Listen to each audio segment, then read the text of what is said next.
Okay, 12th year, we're on Pesach. We're up to Siman Kuf Yud Ches Sif Vav. Yachin Moishavai Mi Ba'id Yom B'Matzois Naim Kefi Yecholta. A person should prepare before Yom Tov starts, meaning before he goes to shul, ideally. And this is part of the whole thing: is that you want the kids to be able to be up for the whole seder. You want to be able to start right away, so you want this to be prepared before. So before you go to shul, the place should be already set up with cushions. You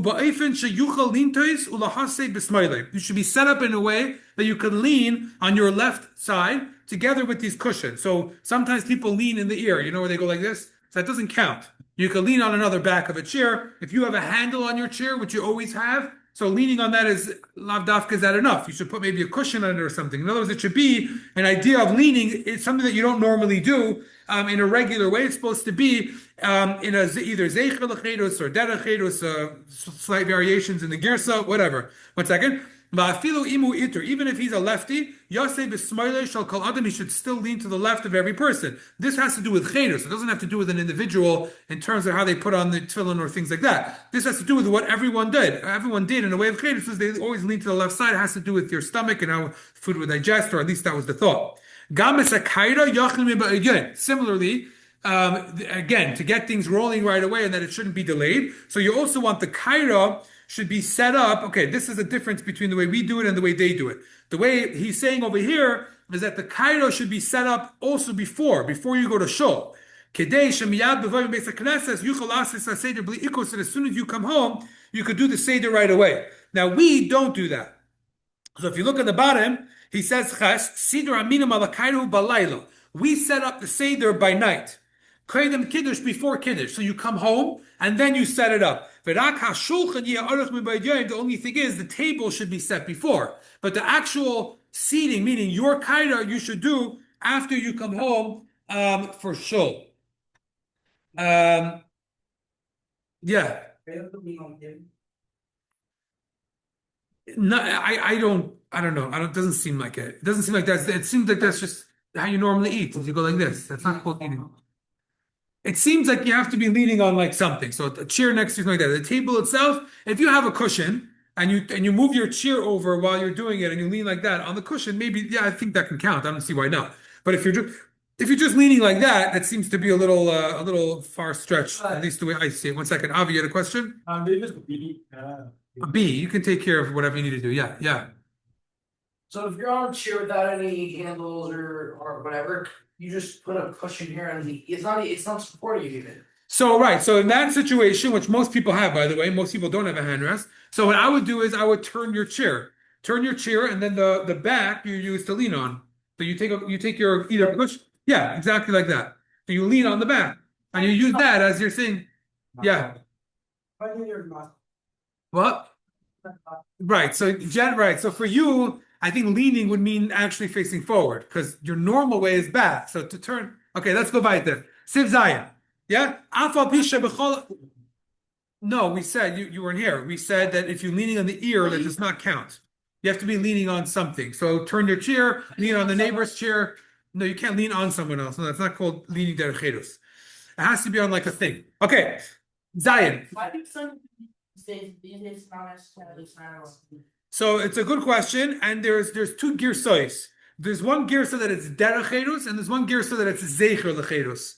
I think other people say derechedus, and I think the Alter Rebbe actually says zecher lechedus. I think, if I'm not mistaken. So if that's the case, it actually makes more sense according to the Alter Rebbe why you would want to do it, because it's reminding you of what they did. The ones who say it's derechedus, maybe Taka, you have a question. Nowadays, that's not called derechedus. But okay, believing in that, whatever the case is, also generally, once there's the kana from the Chachamim, we don't really change it.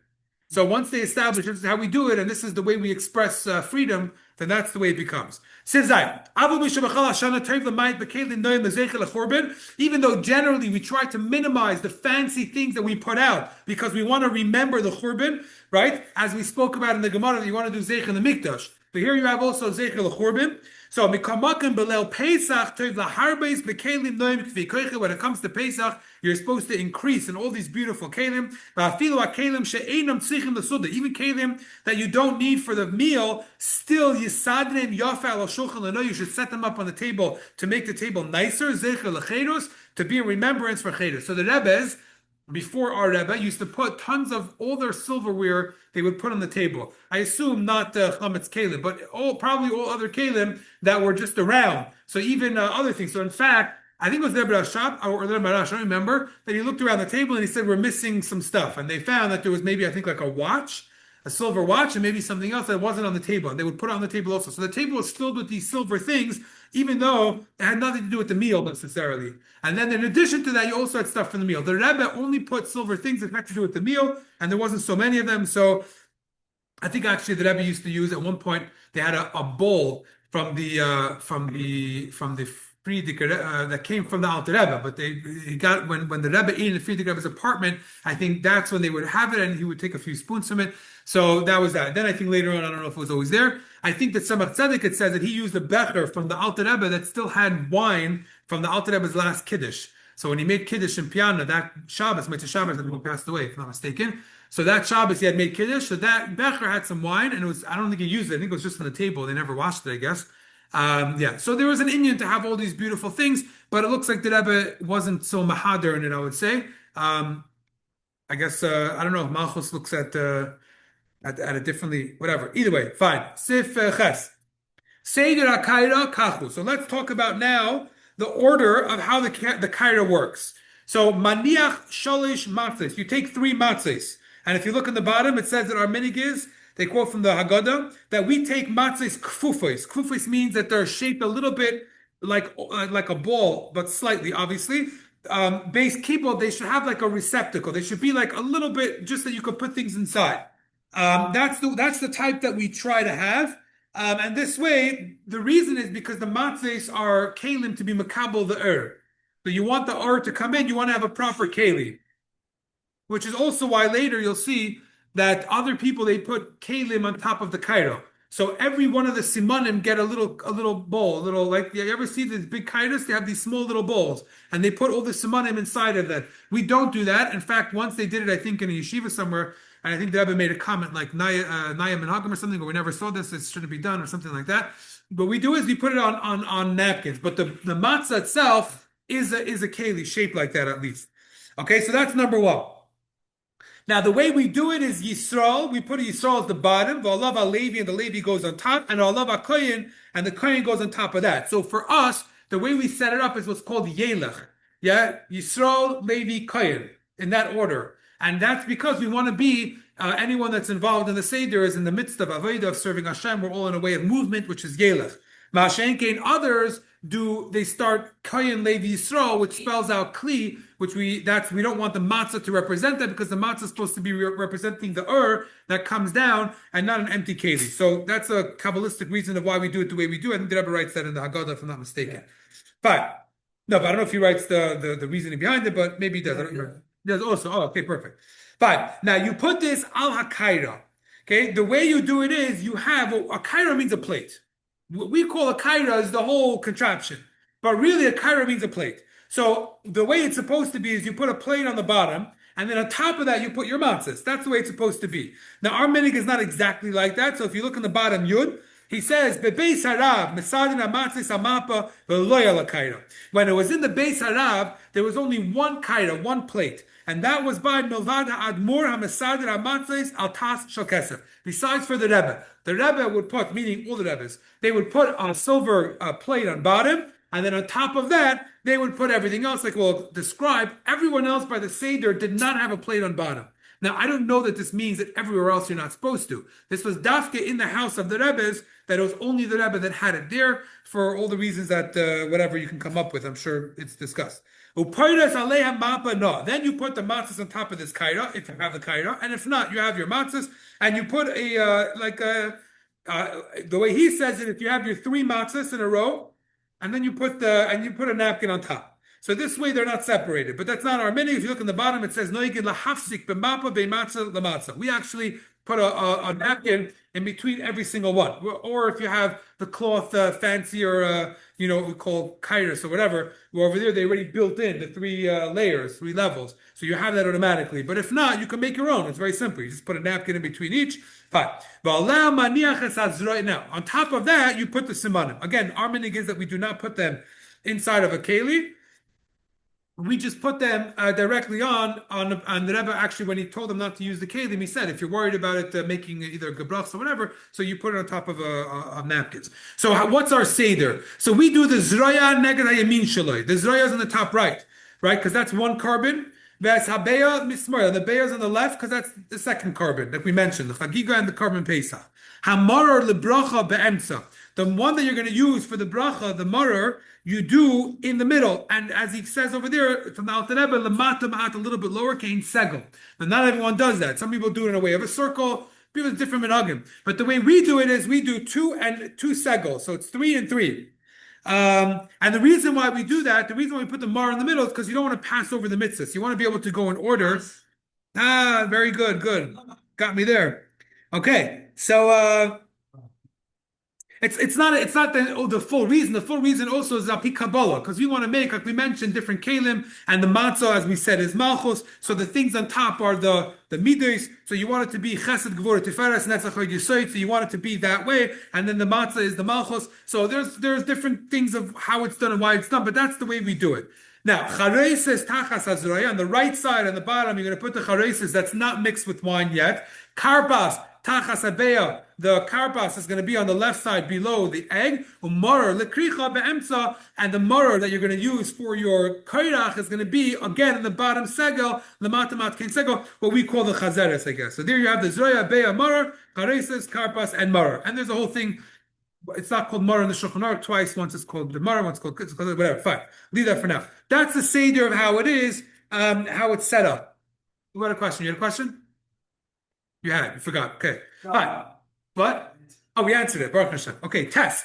Hakoises you shleimos. Now, the kois itself that you use for the becher. So, as we mentioned when we learned in Hilchos Shabbos, there are requirements for a koishel bracha. So number one is shleimus. It should be a shleiman. The Rebbe actually, when it came even to the koshel yo, they would use a glass one. The Rebbe would make sure that it wasn't split or cracked or anything on top of his finger. So for the koshel yo, it was a becher, a glass becher.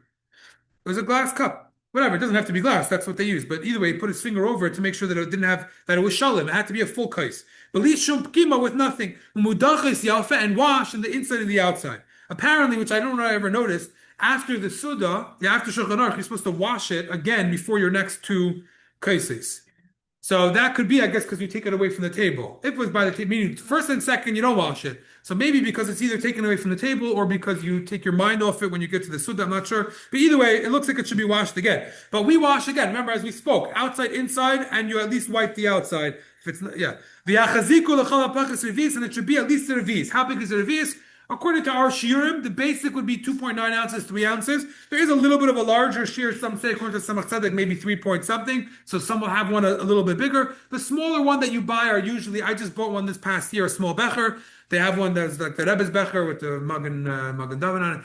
Whatever. Anyways, they sold it in Karnait.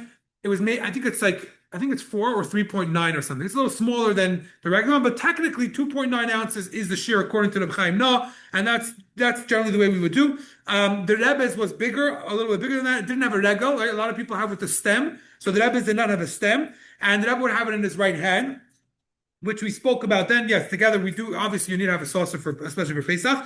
Now, how much do you drink? On one hand, you have to drink the whole becher.